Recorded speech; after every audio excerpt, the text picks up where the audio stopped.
बिस्मिल्लाहिर्रहमानिर्रहीम। अस्सलाम वालेकुम friends, welcome to my YouTube channel Lahori Chaske and health. उम्मीद करता हूँ कि आप सब खैरियत से होंगे और अल्लाह ताला से दुआ करता हूँ कि अल्लाह ताला हमें और आप सब को हर तरह की बीमारी और वबा से महफूज रखे और इसी तरह अपनी नेमतों से नवाजता रहे और हम अपने रब का शुक्र अदा करते रहें। तो चलते हैं रेसिपी की तरफ। तो फ्रेंड्स, आज मैं आपको कम स्पाइसेस में और कम वक्त में बहुत ही मज़ेदार और क्रिस्पी पकोड़े बनाना सिखाऊंगा।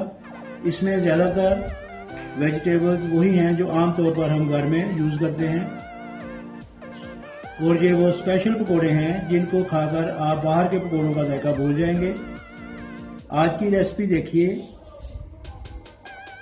और आप इन्हें घर में बनाकर इंजॉय करें। तो चलें लाहौर के अलमशहूर क्रिस्पी पकोड़े बनाना शुरू करते हैं। फ्रेंड्स, पकोड़ों के लिए हमें जो इंग्रेडिएंट्स चाहिए वो नोट कर लें।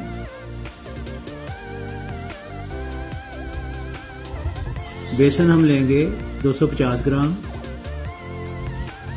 इसी तरह 2 अदद लार्ज साइज के आलू, इनको हम फ्रेंच फ्राइज शेप में काट लेंगे मगर साइज थोड़ा छोटा रखें। 2 अदद लार्ज साइज के प्याज, इनको भी आप इस शक्ल में काट लें।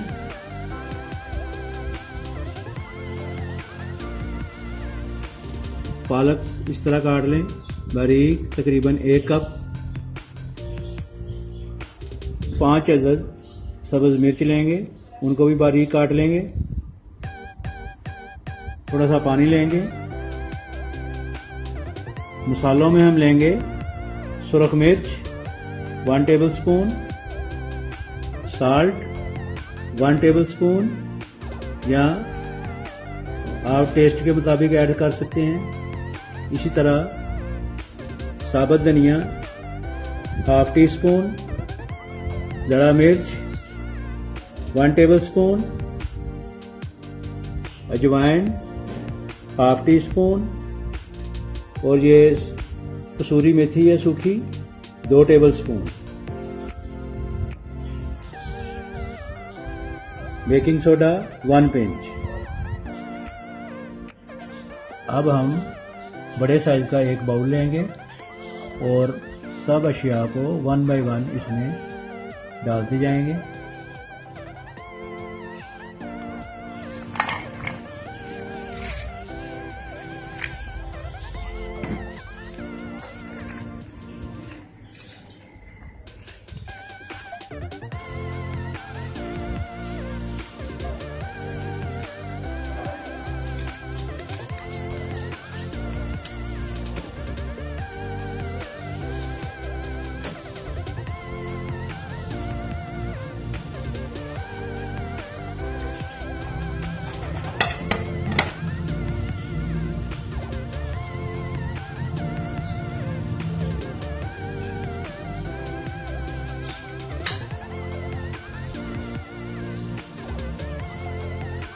अब हम थोड़ा सा पानी ऐड करेंगे और इन सब अज्जा को आपस में मिक्स कर लेंगे।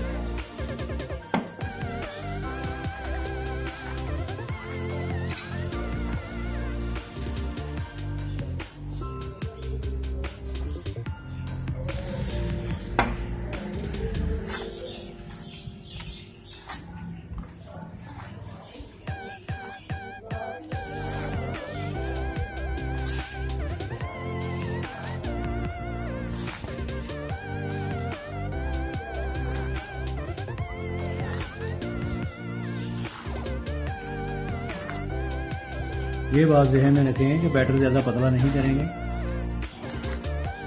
देखें फ्रेंड्स, इस तरह का अमेज़ा तैयार करेंगे पकौड़ों के लिए।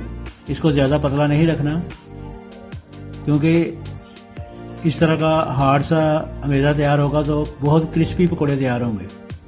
अगर पतला करेंगे तो पकौड़े क्रिस्पी नहीं बनेंगे। तो आएँ अब हम पकौड़े तैयार कर लेते हैं। तो इसके लिए हम एक कढ़ाई में ऑयल लेंगे। ऑयल लेंगे तकरीबन 300 ml।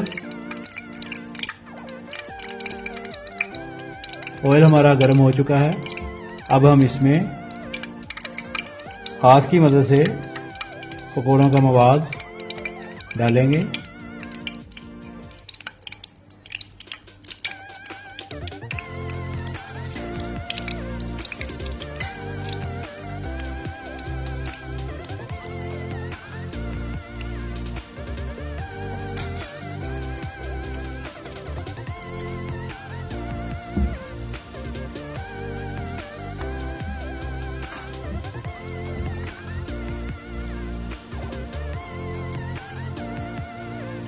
पकौड़ों को फ्राई करेंगे।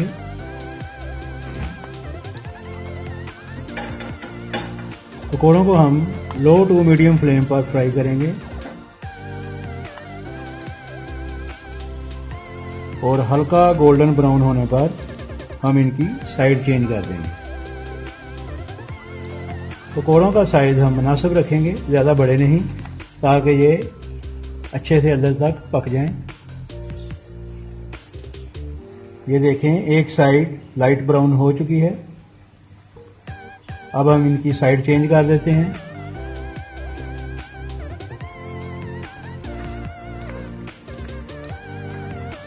ये देखें,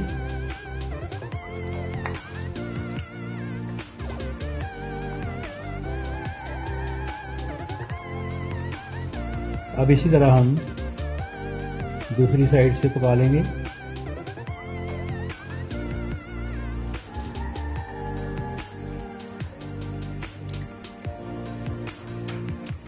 इनको हम तब तक पकाएंगे जब तक दोनों साइडों से ये गोल्डन ब्राउन ना हो जाए।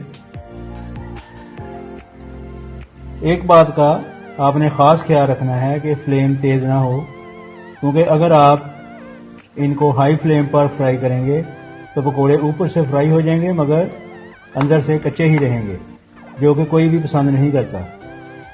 लिहाजा इनको मीडियम फ्लेम पर ही फ्राई करेंगे।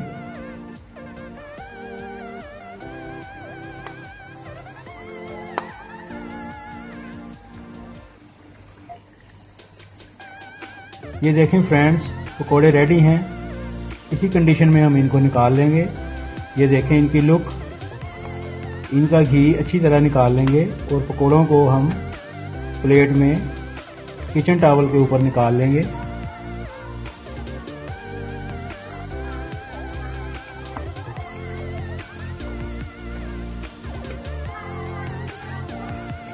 ताकि इनका फालतू ऑयल किचन टॉवल में जज़ब हो जाए।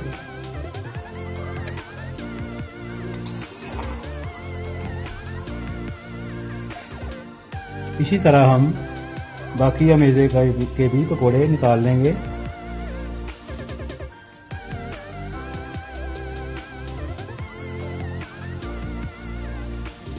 और इसी तरह लो टू मीडियम फ्लेम पर इनको फ्राई करेंगे ताकि ये दोनों साइड से अच्छी तरह फ्राई हो जाएं।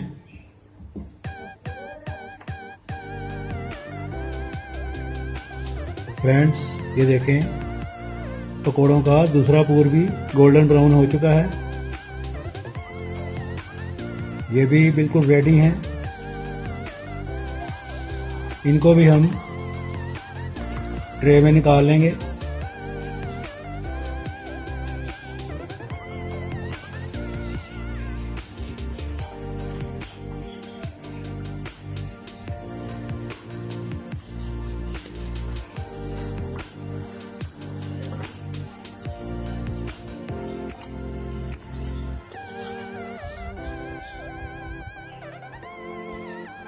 ये देखें फ्रेंड्स, हमारे बहुत ही मज़ेदार और क्रिस्पी पकोड़े रेडी हैं। आप इनके ऊपर हल्का सा चाट मसाला भी डाल सकते हैं, इससे ये मज़ीद टेस्टी हो जाएंगे। आप इनको नान के साथ खाएं, साथ दही की सब्ज़ चटनी बनाकर खाएं। बहुत ही टेस्टी और चटपटे पकोड़े तैयार हुए हैं। आप ये पकोड़े कड़ी में भी डाल सकते हैं। जायका ऐसा कि मुंह से बोले। अच्छा तो फ्रेंड्स, घर में ज़रूर ट्राई कीजिए। इंशाअल्लाह आपको मेरी ये रेसिपी बहुत पसंद आएगी। रेसिपी अच्छी लगे तो ज़रूर लाइक और शेयर कीजिए। इससे हमारी हौसला अफजाई होती है और नए आने वाले मेरे चैनल को सब्सक्राइब करके साथ बनी घंटी को भी दबाएं ताकि मेरी आने वाली हर नई वीडियो सबसे पहले आप तक पहुंच सके। अच्छा तो फ्रेंड्स, इजाज़त चाहता हूं। अपना और अपने प्यारों का ढेर सारा ख्याल रखिए, मुझे भी दुआओं में याद रखिए। अल्लाह हाफिज़।